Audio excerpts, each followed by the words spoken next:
Hello दोस्तों, स्वागत है आप सभी का आपके अपने यूट्यूब चैनल आईआर स्टडी में। दोस्तों मेरा नाम है इमरान। दोस्तों यह परसेंटेज का पार्ट 5 है। इससे पहले हमने परसेंटेज के 4 टाइप को सॉल्व कर लिया है। यह 5वां टाइप है जिसमें हम आय व्यय पर आधारित क्वेश्चन को सॉल्व करेंगे और इन क्वेश्चन को हम कुछ ही सेकंड्स में सॉल्व करेंगे आसानी से। इससे पहले के वीडियो यदि आपने परसेंटेज के नहीं देखे हैं तो आप उनको भी चैनल के प्ले लिस्ट में जाकर देख सकते हैं।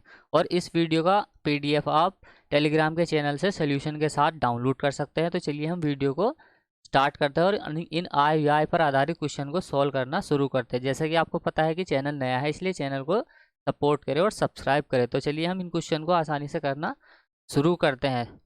देखिए पहला क्वेश्चन क्या दिया गया है इसमें कि गोपाल अपनी मासिक आय का 30% भोजन पर खर्च करता है और शेष का 40% परिवहन पर खर्च करता है। इसके बाद वह शेष का 50% की बचत करता है। यदि उसकी मासिक आय 18,400 हमें दी गई है तो उसकी कुल बचत कितनी है, ये हमें इस क्वेश्चन में बताना है। तो देखिए कोई भी वैल्यू अपने आप में 100% होती है। मैं इसमें थोड़ा सा आपको बेसिक बताते हुए चलूँगा। कोई भी वैल्यू अपने आप में 100% होती है। अगर मान लीजिए उसने 30% भोजन पर खर्च कर दिए तो अभी भी उसके पास 70% बचा हुआ है। इस तरीके से हम इसको लिखेंगे। आगे कहा गया है कि उसने 40% परिवहन पर खर्च कर दिए। अगर 100% उसके पास कोई वैल्यू है, 40% वो खर्च कर दिया है, तो अभी भी उसके पास शेष 60% बचा हुआ है। उसके बाद अगर वो 50% खर्च कर दिया, यानी 100 में से अगर उसने 50% खर्च कर दिए तो अभी भी उसके पास शेष 50% बचा हुआ है। तो ये इस तरीके से हम लिखते हैं जब भी शेष क्वेश्चन में कहा जाता है। तो बस इस 18,400 उसकी आय दी गई है और इस वैल्यू को हम इसमें पुट करके गुणा भाग कर दिया। बस इसमें आंसर हम आसानी से निकाल लें। देखिए 18,400 कहा गया है कि 30% वो खर्च कर दिया है भोजन पर। अगर 30% भोजन पर खर्च कर दिया है तो अभी भी उसके पास 70% वैल्यू बची हुई है। आगे कहा गया है कि 40% वो परिवहन पर खर्च कर दिया है तो अभी भी उसके पास 60% शेष बचा हुआ है। और आगे कहा गया है कि 50% की वो बचत करता है तो 50% अभी भी उसके पास बचा हुआ है। तो बस यहाँ से जब हम निकालेंगे तो फाइनल उसकी बचत निकल के आ जाएगी। बस इसमें जो भी कहा गया है उसको काटापुटी कर लेनी है और जैसे जैसे क्वेश्चन में कहा गया था वैसे वैसे हमने इसमें वैल्यू को बिठा लिया है। तो देखिए ये 2 जीरो से तो हम ये 2 जीरो काट देंगे और इस 2 जीरो से हम ये वाले 2 जीरो काट देंगे और 50 से हम 100 को काट देंगे 2 बार। तो 2 को जब हम 6 से काटेंगे तो ये चला जाएगा 2 तिया 6 और 7 की गुणा हम 3 में करेंगे तो ये हो जाएगा 7 तिया 21। यहाँ बचा 184। तो बस यहाँ पर हम फाइनली क्या करेंगे 184 मल्टीप्लाई कर देंगे इसकी 21 से और हमारा आंसर निकल के आ जाएगा। देखिए 1 की गुणा जब हम 4 से करेंगे तो ये जाएगा 4 एकम 4। यदि आपने मल्टीप्लाई वाली वीडियो मेरी नहीं देखी है तो आप उसको भी देख सकते हैं। इससे क्या होगा, आपकी कैलकुलेशन की स्पीड बढ़ जाएगी। तो 4 एकम 4 हो जाएगा, ये हो जाएगा 8 एकम 8 और 4 दूना 8। यानी अब हम इसकी गुणा इससे करेंगे, इनकी क्रॉस गुणा करके इनको ऐड कर देंगे तो ये हो जाएगा 8 दूना 16। 16 का आ जाएगा 6 और कैरी बच्चा 1। इसके बाद इस 4 को छोड़ देगा। अब 1 की गुणा 1 में करेंगे तो 1 आ जाएगा और 8 दूना 16, तो 16 और 1 17 और 1 कैरी बचा तो ये हो जाएगा 18। अभी कैरी बचा 1। 2 की गुणा हम 1 में करेंगे इसमें तो 2 एकम 2 और 1, तो ये हो जाएगा 3। तो देखिए 3,864 रुपये अभी भी उसकी बचत होती है। यानी कि ऑप्शन ए इस क्वेश्चन का राइट आंसर हो जाएगा कि उसकी 30% भोजन पर, 40% परिवहन पर और 50% बचत करने के बाद उसकी जो फाइनली सेविंग आएगी वो 3,800 रुपये आएगी। तो इस क्वेश्चन का राइट आंसर ऑप्शन नहीं हो। बस आपको इस वैल्यू को इस तरीके से बिठा लेना है और उसके बाद जो भी काटा कुटी करनी है उसको करके आंसर आप निकाल लेंगे। इ, इस तरह के क्वेश्चन करने के लिए आपको कैलकुलेशन की ज़रूरत पड़ेगी। यानी कैलकुलेशन में अगर आपकी मिस्टेक होगी तो आप क्वेश्चन को गलत कर देंगे। अगला क्वेश्चन देखते हैं। क्वेश्चन नंबर 2 है इसमें। यह क्वेश्चन काफ़ी इंपॉर्टेंट है और इस टाइप के क्वेश्चन भी एग्जाम में पूछे जाते हैं। तो आप इस क्वेश्चन को ध्यान से समझिएगा। बहुत आसान तरीके से मैं बताऊंगा और आप इसको चीज़ों को आसानी से समझ लेंगे। देखिए कोई भी वैल्यू मैंने बताया आप अभी अपने आप में 100% होती है। जैसे यहाँ क्वेश्चन में कहा गया है कि ये कहा गया है कि ABC 3 व्यक्ति है। इन तीनों के वेतन का जो जोड़ है वो 72,000 रुपये है। यानी कि उन तीनों की आय का योग 72,000 रुपये है और क्रम से 80%, 85% और 75%। ABC इनकी खर्च का अनुपात यानी खर्च का जो प्रतिशत दिया गया है वो 80%, 85% और 75% दिया गया। देखिए मान लीजिए यहाँ पर ये मैंने लिखा A, ये है B और ये है C। यहाँ पर कहा गया है कि ये मैं यहाँ पर लिखे खर्च का प्रतिशत और यहाँ पर लिखा मैंने इनकी बचत का प्रतिशत। तो देखिए ए अपनी कुल आय का 80% खर्च कर दिया है, जबकि बी कितने खर्च कर दिया है, 85% खर्च कर दिया है, और सी 25% खर्च कर दिया है। तो अगर ए 85% खर्च कर दिया है तो बचा कितना रहा है, वो 20%। तो ए की जो बचत है वो 20% है, क्योंकि खर्च करने के बाद जितना उसका बचेगा वो उसकी बचत होगी, सेविंग होगी। और बी अगर 85% खर्च कर रहा है तो 15% वो 100 में से बचा रहा है। कोई भी वैल्यू अपने आप में 100% होती है, वो यहाँ पर ये 75% है। सी क्या कर रहा है, 75% खर्च कर दिया है, तो बचा कितना रहा है, वो 25%। तो ये इनकी बचत का क्या हो गया, प्रतिशत आ गया तीनों की। ए बी सी की बचत कितनी है, 20%, 15% और 25% है। इतना आपको पता होगा, क्वेश्चन देखते ही आपको समझ में आ गया हो। बस मैं थोड़ा सा आपको डिटेल में समझा रहा हूँ। जब आप इस क्वेश्चन को करेंगे तो आप बहुत ही जल्दी इस क्वेश्चन को कर लेंगे। बस एक बार इस क्वेश्चन को आप समझ लीजिए। देखिए बचत का जो हमारे हिसाब से प्रतिशत आया है वो आया है 20%, 15% और 25%। लेकिन क्वेश्चन में हमें इन तीनों की बचत का अनुपात दिया गया है, तो 8, 9 और 20। इन तीनों की बचत का अनुपात हमें 8, 9, 20 दिया गया है, लेकिन बचत हमने जब प्रतिशत में निकाली तो 20, 15 और 25 निकल के आई है। तो बस एक एक की बचत को हम बराबर रख देंगे। कैसे बराबर रख देंगे, देखिए 20% 20% की जो वैल्यू दी गई है क्वेश्चन में वो 8 दी गई है, क्योंकि देखिए हमारे हिसाब से प्रतिशत 20% की वैल्यू 8 है, क्योंकि बचत हमारे हिसाब से 20% में है और क्वेश्चन के हिसाब से अनुपात में वो 8 है। तो इस तरीके से हम इसको रख देंगे। ये किसकी बचत है, ए की। इसी तरीके से बी की हम यहाँ से निकाल लेंगे, तो बी की कुल बचत 15% है, लेकिन क्वेश्चन में कहा गया है कि 15% नहीं, 9 के अनुपात में है वो। और सी की बचत जो दी गई है वो 25% के बराबर दी गई है, जो कि 20 के बराबर है संख्या में। तो देखिए यहाँ से अब हम इसको सॉल्व करना शुरू करेंगे। यहाँ से हम इसको सॉल्व कर रहे हैं, देखिए कैसे। 20% दिया गया है तो प्रतिशत का साइन जब हटता है तो बटे में 100 आ जाता है। ये वैल्यू 8 के बराबर दी गई, यानी कि ए का अब हम आय का अनुपात निकालेंगे यहाँ से। तो देखिए 20 को जब हम काटेंगे इसको यहाँ से, ये आ जाएगा 1/5, और ये वैल्यू किसके बराबर है, 8 के बराबर। तो यहाँ से हम 5 की गुणा जब 8 में करेंगे, नहीं बट्टे वाले नंबर बराबर इधर आके गुणा में चला जाएगा। तो यहाँ से जो ए की आय निकल के आ जाएगी वो 40 निकल के आ गई रेशो। अब हम यहाँ से बी का रेशो निकाल लेंगे इसी तरीके से। बस तीनों की वैल्यू को आपको बराबर रख देना है। तो बी की यहाँ पर क्या है, 15% है। 15% को जब मैं काटूंगा यहाँ से तो बटे में 100 आ जाएगा। प्रतिशत का साइन हटने पर बटे में 100 आता है। तो अब इसको काट देंगे आप। 5 दिया होता है 15, और 5 से ये काटेंगे तो यहाँ आ जाएगा 20।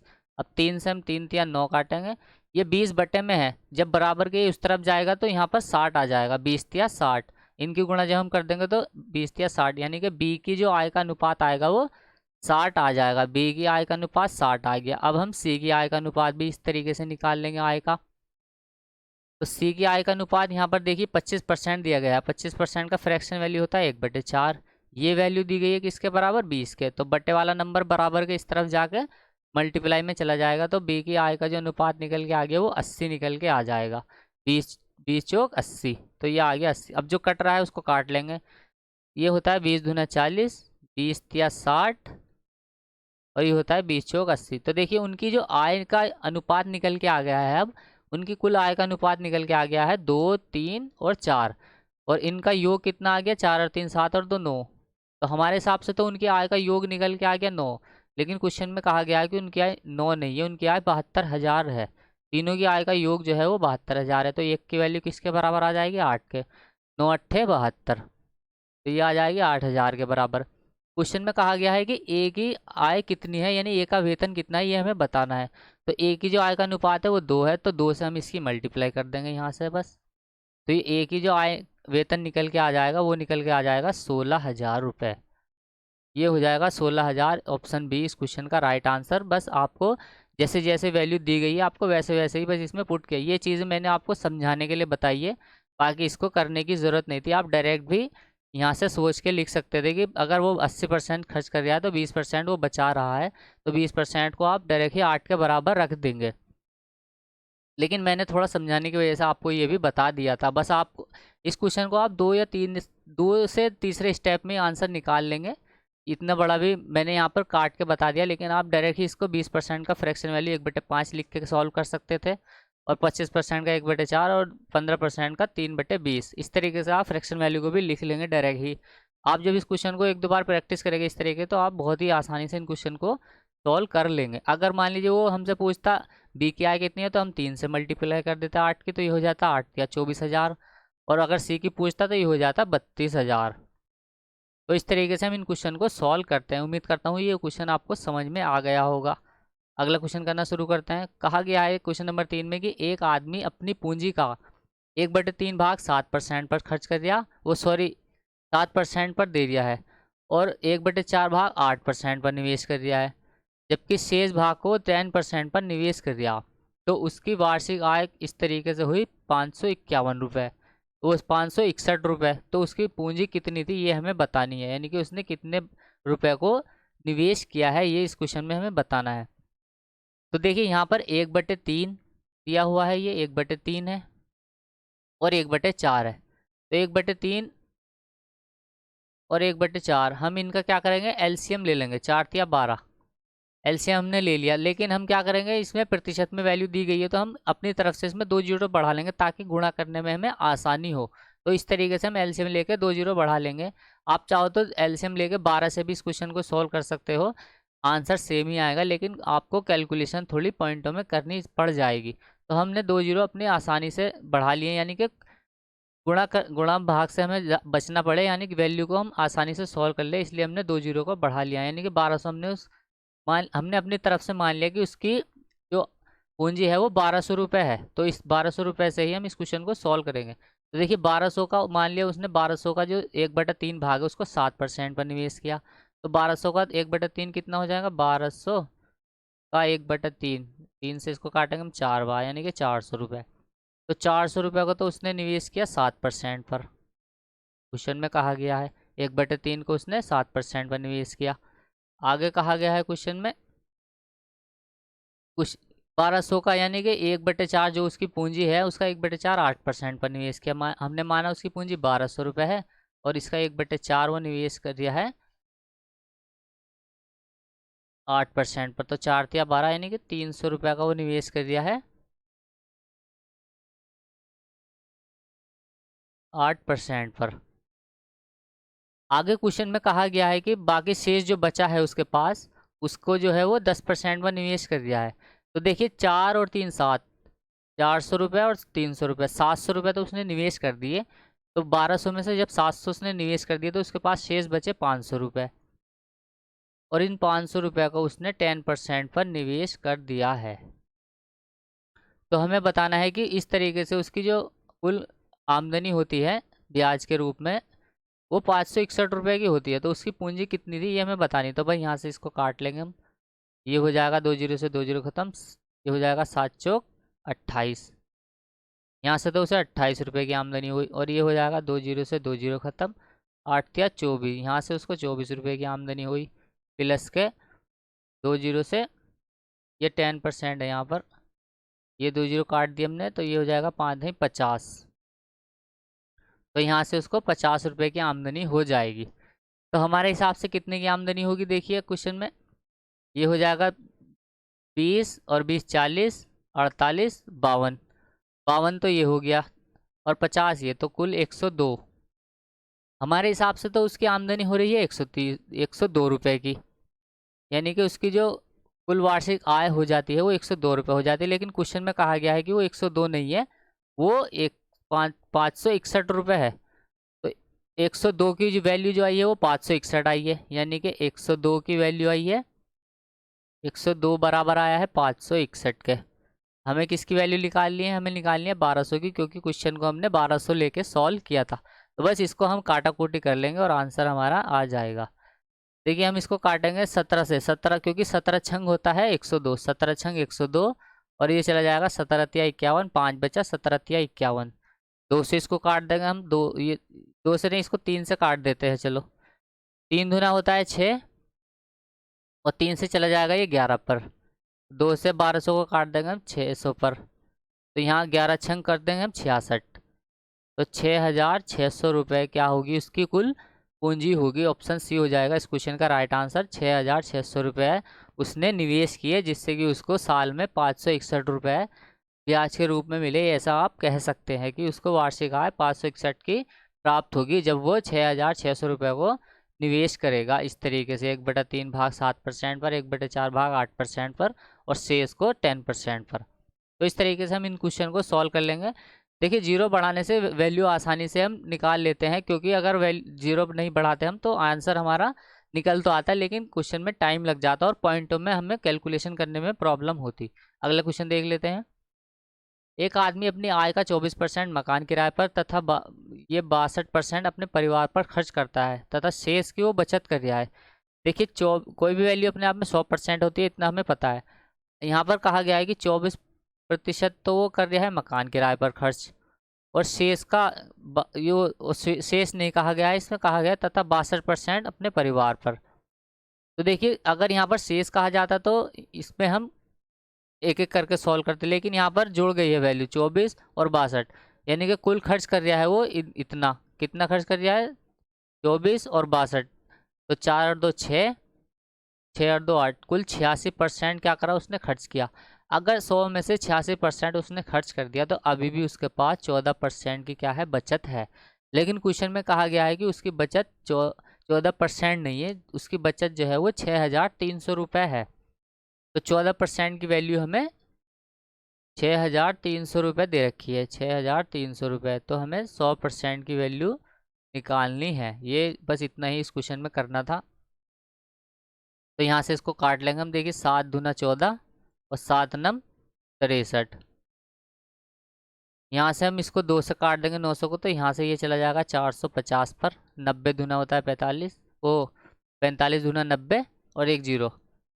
तो अब ये 100% के लिए यहाँ पर हम लगा देंगे इसमें 2 जीरो, तो ये जाएगा हमारा 45,000 रुपये, यानी कि उसकी जो कुल आय है वो 45,000 रुपये है। तो ये ऑप्शन सी हो जाएगा इस क्वेश्चन का राइट आंसर। उसकी जो आय है वो 45,000 रुपये है।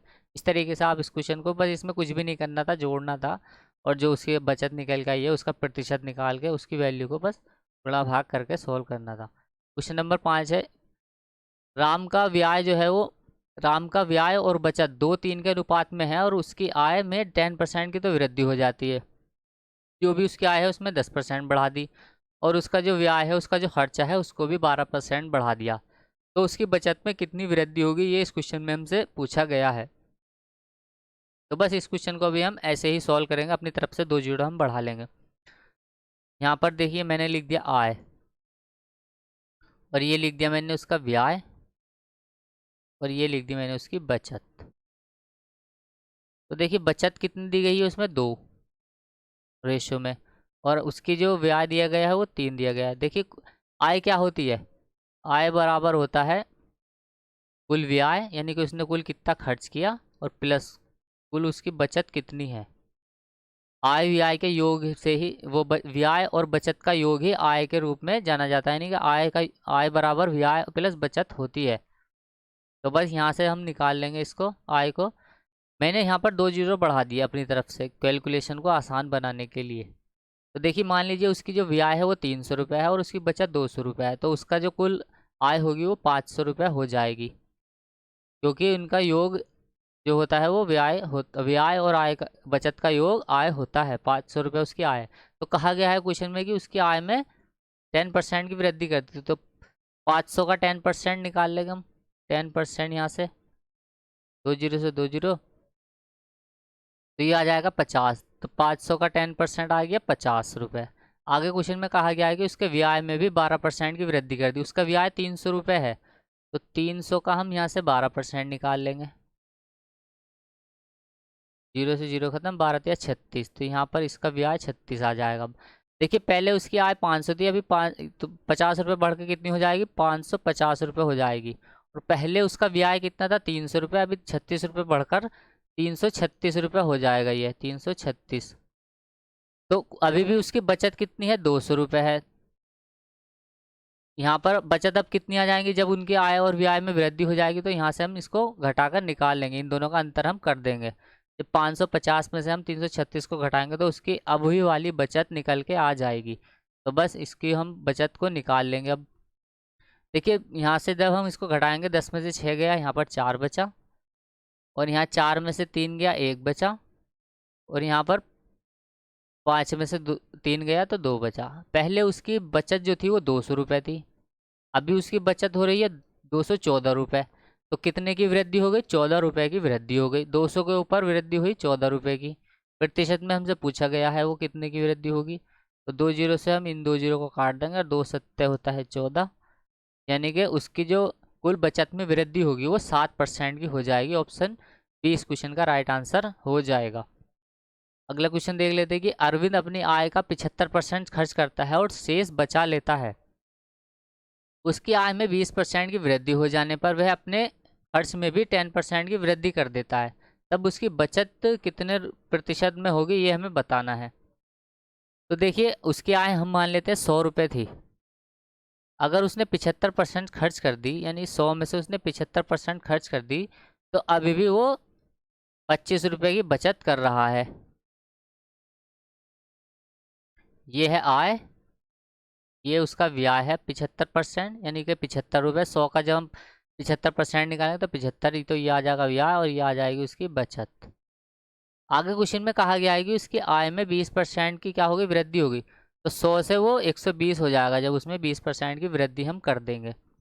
आगे कहा गया है कि उसके खर्च में भी 10% की वृद्धि होगी। तो देखिए जब 75 का हम 10% निकालेंगे तो ये आ जाएगा 7.5, यानी कि इसका 10%। 1 जीरो से 1 जीरो खत्म और 1 जीरो ये यहाँ पर आ जाएगा। अब 75 में हम 7.5 को और ऐड कर देंगे क्योंकि 10% की वृद्धि हो रही है। तो देखिए 75 और 7 होता है 82 और 0.5 ये रहा, तो ये हो जाएगा 82.5, यानी कि पहले उसकी आय 100 रुपये थी, अभी उसकी आय 120 हो गई। पहले उसका खर्च 75 रुपये था, वो अभी उसका खर्च हो गया है 82 रुपये 50 पैसे। तो उसकी बचत में कितना अंतर आ गया? अब हम इन दोनों का अंतर करके उसकी फाइनली बचत निकाल लेंगे कि अभी वो कितने की बचत कर रहा है। तो देखिए यहाँ से ये 82 मान लेते हैं। 82, अगर 82 में मैं 18 जोड़ूंगा तो ये 100 हो जाएगा और 20 ये, तो ये हो जाएगा कुल 38, और 0.5 हम यहाँ से कम कर देंगे तो यहाँ से आ जाएगा 37.5, यानी कि 120 में से जब हम 82.5 को घटाएंगे तो अंतर जो निकल के आ गया वो 37.5 निकल के आ जाएगा। आप इसको घटा लेना, आपकी कैलकुलेशन की स्पीड थोड़ी अच्छी होनी चाहिए। तो देखिए पहले उसकी बचत थी 25 रुपये, अभी उसकी बचत हो रही है 37 रुपये 50 पैसे। तो कितने बढ़ गए?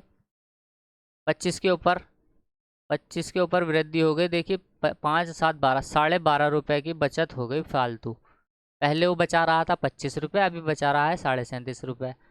तो प्रतिशत के लिए लगा देंगे हम 100, इसको काटेंगे जब हम 25 चौका 100, ये कितना है? 12.5 है। 12.5 का डबल होता है 25 और 25 का डबल होता है 50, तो कुल मिलाकर 50% की क्या हो जाएगी? उसकी बचत में वृद्धि हो जाएगी। जब हम 12.5 की गुणा 4 में करेंगे तो 50 प्राप्त होगा। तो ऑप्शन सी हो जाएगा इस क्वेश्चन का राइट आंसर। उसकी बचत में जो वृद्धि होगी वो 50% की हो जाएगी।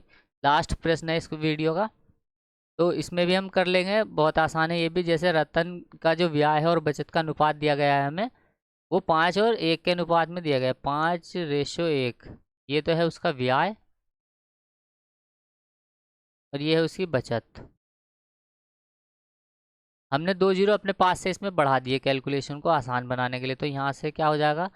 बचत और आय का योग ही उस बचत और व्यय का योग ही आय होता है। तो यहाँ से उसकी आय 600 रुपये मान लेते 600 रुपये उसकी आय थी, 500 रुपये उसने खर्च कर दिए, तो 100 रुपये अभी भी वो बचा रहा है। तो इस तरीके से हम इसको लिख लेते हैं। आगे क्वेश्चन में कहा गया है कि उसकी जो वेतन है उसमें 25% की वृद्धि हो गई, यानी कि इसके अंदर 25% की वृद्धि हो जाएगी। और उसमें कहा गया है कि बचत में भी 15% की वृद्धि हो गई, उसकी बचत भी 15% बढ़ा दी। तो आय में क्या फ़र्क पड़ेगा ये हमें बताना। उसकी बचत पहले तो थी, इसमें 15% की और वृद्धि हो जाएगी। तो देखिए जब हम यहाँ से इसको काटेंगे 2 जीरो 25 छंग 150, तो 150 रुपये की तो आय में उसकी वृद्धि हो जाएगी। और यहाँ से 15 रुपये की और इसमें वृद्धि हो गई जब उसमें 15% की वृद्धि की गई उसकी बचत में। तो देखिए यहाँ से हम इसको जोड़ेंगे तो 750 रुपये, और यहाँ से इसको जब हम जोड़ेंगे तो 115 रुपये, यानी कि पहले जो उसकी आय थी वो 600 रुपये थी, अभी उसकी आय है 750 रुपये। पहले उसकी बचत 100 रुपये थी, अभी की उसकी बचत है 115 रुपये। तो देखिए उसका अभी का ब्याज जो आएगा निकल के वो कितना आएगा, 750 माइनस के उसकी बचत कितनी है वो माइनस हम कर देंगे। तो यहाँ से उसका जो अभी का ब्याज निकल के आ जाएगा वो आ जाएगा 10 में से 5 गया 5 बचा, और यहाँ 4 में से 1 गया 3 बचा, और यहाँ पर ये 7 में से 1 गया 6 बचा। 635 रुपये, 635 रुपये। देखिए पहले उसकी जो खर्च था वो 500 रुपये था, अभी उसका खर्च कितना है, 635 रुपये है। तो कितना बढ़ गया है यहाँ से, 500 से लगभग 135। इसके ऊपर बढ़ा 500 के ऊपर, 500 के ऊपर 135, क्या हो गया, बढ़ गया है वो। तो प्रतिशत के लिए लगा लगे हम 100, 2 जीरो से हम 2 जीरो काट देंगे, इसको काट के जब हम 5 दूना 10 और 5 सत्ते 35, यानी कि उसके जो खर्च में वृद्धि होगी वो 27% की वृद्धि हो जाएगी। यानी कि पहले उसका खर्च 500 था, अभी उसका खर्च हो गया 635, तो कितने % की वृद्धि होगी यही हमें बताना था। तो 27% की वृद्धि होगी। ऑप्शन डी हो जाएगा इस क्वेश्चन का राइट आंसर। तो चलिए उम्मीद करता हूँ यह वीडियो आपको पसंद आई होगी और इन क्वेश्चन को आपने आसानी से सॉल्व कर लिया होगा। अब आपको ये क्वेश्चन समझ में आ गए होंगे कि इनको कैसे स्टेप बाय स्टेप सॉल्व करते हैं। जब आप इन क्वेश्चन की 1-2 बार प्रैक्टिस कर लेंगे तो आपको कोई भी इसमें मुश्किल नहीं होगी। तो चलिए मिलते हैं नेक्स्ट वीडियो में, और वीडियो को लाइक कीजिए, कमेंट कीजिए और शेयर कीजिए। नया चैनल है इसलिए चैनल को भी सपोर्ट कीजिए और सब्सक्राइब कीजिए। चलिए मिलते हैं नेक्स्ट वीडियो में, तब तक के लिए बाय।